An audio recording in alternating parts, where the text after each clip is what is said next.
Alright, I made a new plate for here. This is 5" by 6" 3/8 plate.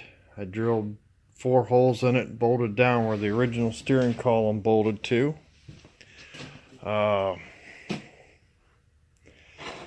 This is a piece of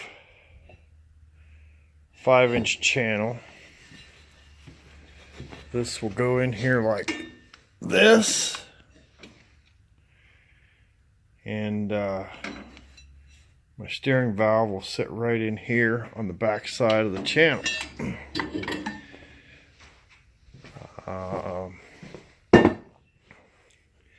It bolts to this here, just like that, and that'll be welded to the top of here.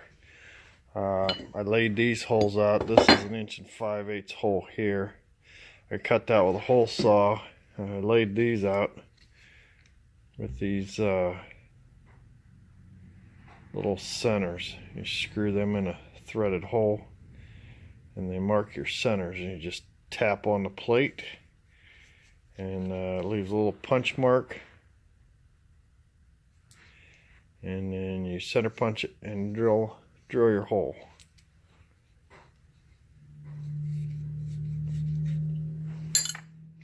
Yep.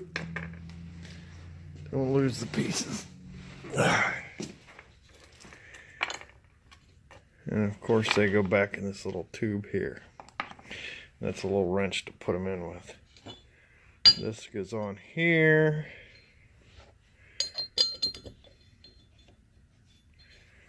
Best part is your holes line up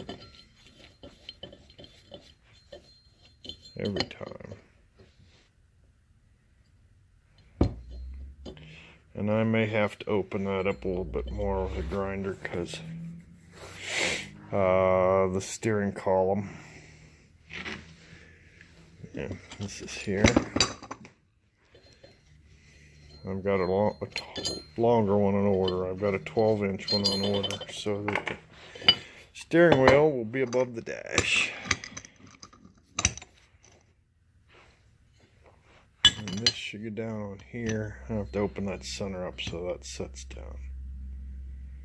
And then that will bolt onto or weld onto there. And if anybody wants to know, read the model number there. That's a 211.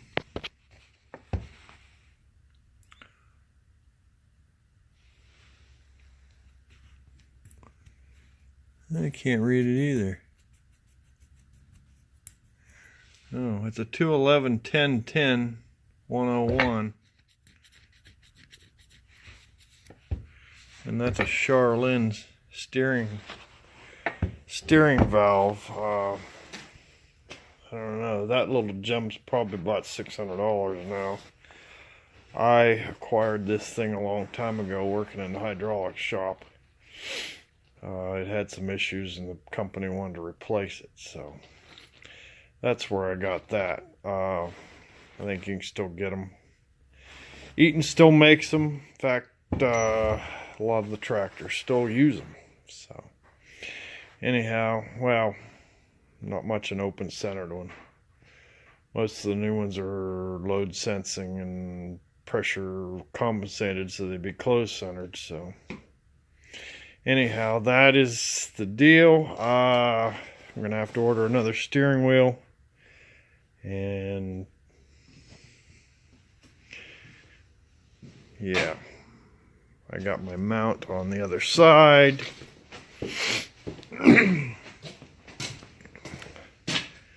I got that mounted so that my cylinder can mount on the back side of that, and push the bell crank up there. So the cylinder will be mounted between here and here. It'll have ball joints on the end of it, so it'll stay in alignment. And that's where we're at so far. So, alright, thanks for watching. Alright, it's January 12th. I'm back down here in the shop. Got heater going, and it's snowing outside. I don't know if you can see that, but there's snow coming down. I got my new steering column. It 12 inches from this face to there, and yeah, it's 12 inches long from this face up to there. My plate to mount on these holes has to be bored big enough so it sits on these shoulders. So I've got it over here in the lathe, and mind you, I'm no machinist, but after getting the jaws turned around and the switch fixed on the lathe, I've actually got the thing going here.